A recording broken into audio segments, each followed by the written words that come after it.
ఏ గ్రామానికి వెళ్లినా బీజేపీకే ప్రజలు బ్రహ్మరథం పడుతున్నారన్నారు చేవెళ్ల పార్లమెంటు బీజేపీ అభ్యర్థి కొండా విశ్వేశ్వరరెడ్డి. ప్రజలందరూ బీజేపీ వైపు చూస్తున్నారన్నారు. అందుకే కారణం ప్రధాని మోదీ వేవన్నారు. ప్రజా సంకల్ప యాత్ర పూర్తిగా చేరికల యాత్రగా సాగుతోందన్నారు. కొండా రెండోసారి 2 లక్షల మెజారిటీతో గెలుపొందడం ఖాయమన్నారు. దేశంలో మూడోసారి ప్రధాని మోదీ కావడం ఖాయమని వారు ధీమా వ్యక్తం చేశారు. రంగారెడ్డి జిల్లా చేవెళ్ల పార్లమెంటు పరిధిలో ఎన్నికల ప్రచారం ముమ్మరంగా కొనసాగిస్తున్నారు. కొండా ప్రచారంలో వివిధ పార్టీలకు చెందిన నాయకులు బీజేపీలో చేరారు. వారికి కండువా కప్పి పార్టీలోకి ఆహ్వానించారు. ప్రచారంలో భాగంగా శంకర్పల్లి పట్టణం భారీ ర్యాలీ నిర్వహించారు.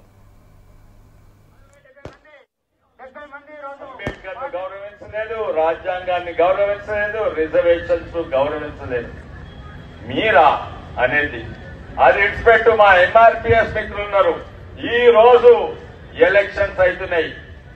4 ఎస్సీ టికెట్లు, 3 Lok Sabha SC ticket, Secunderabad cantonment SC ticket. అలా మీరు ఒక్కటి కూడా మా ఎస్సీలను మీకు యాదికుందో, చిన్నపిల్లలకు యాదికునే కానీ ఇక్కడ 60 ఏళ్ల ఎక్కువ నెలలకు స్పష్టంగా యాదికున్నది. ఉత్తరప్రదేశ్ లా, నార్త్ ఇండియాలో, యావత్ భారతదేశంలో అప్పుడు పేదోళ్ళు ఎక్కువండే. అయితే వీళ్ళు కుటుంబ పాలన, వారసత్వము వీళ్ళకే అంత తెలుసు, వీళ్ళకే సమస్యలన్నీ తెలుసు, వీళ్ళకే సమస్య పరిహారం అది ఏందో చేయాలనో కూడా మీకు తెలుసు. అయితే అప్పుడు పేదరికం పోవాలంటే గరీబీ హటావ్ అన్నారు. అంటే పేదరికం తీసేయాలి, అందరు ధనవంతులు కావాలని. అది ఎందుకు దాని కారణం ఏంటంటే జనాభా ఎక్కువ ఉంది.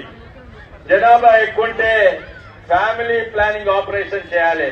పురుషులను తీసుకొని వాళ్లకు ఫ్యామిలీ ప్లానింగ్ ఆపరేషన్ బలవంతంగా పట్టుకొని తీసుకుపోయినరు. అవందరూ ఎస్సీలను కాదా?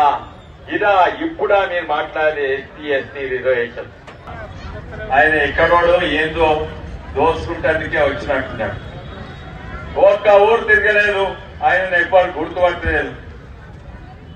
మీరు ప్రొద్దటూరుకు వచ్చిందా, కాలు పెట్టిండా, అడుగు పెట్టిండా? కొత్తపల్లికి వచ్చిందా అమ్మా? ఎప్పుడన్నా వచ్చిందా? ఓ పాప ఒక్కసారి పర్వేడకు వచ్చిందా? ఎక్కడ కూడా రాలేదు. ఒక్కసారి అడుగు పెట్టలేదు. సర్వేలు చూపెట్టుకుంటే ఆయన ఓడిపోతుందని టికెట్ ఇచ్చినాక సర్వేలు చూస్తే ఆయన బీజేపీ పార్టీ గెలుస్తుందని చూపెట్టిండు. అయితే చక్కగా మన పెద్ద మనుషులు కదా, కిషన్ రెడ్డి గారు, లక్ష్మణ్ గారు, వాళ్ళ దగ్గర కూర్చి మేము బీజేపీ పార్టీ జాయిన్ అవుతా అంటే వాళ్ళు జాయిన్ కానిస్తారా? నీ అసలుతో మా పార్టీలు ఎవరు తీసుకుంటారంటే మళ్ళీ ఢిల్లీ కూర్చిండు. ఢిల్లీలో బీజేపీ పార్టీలో యూనియన్ మంత్రులు కలిసి నేను జాయిన్ అవుతా అంటే ఆయన గురించి ఎక్కువ తెలియదు.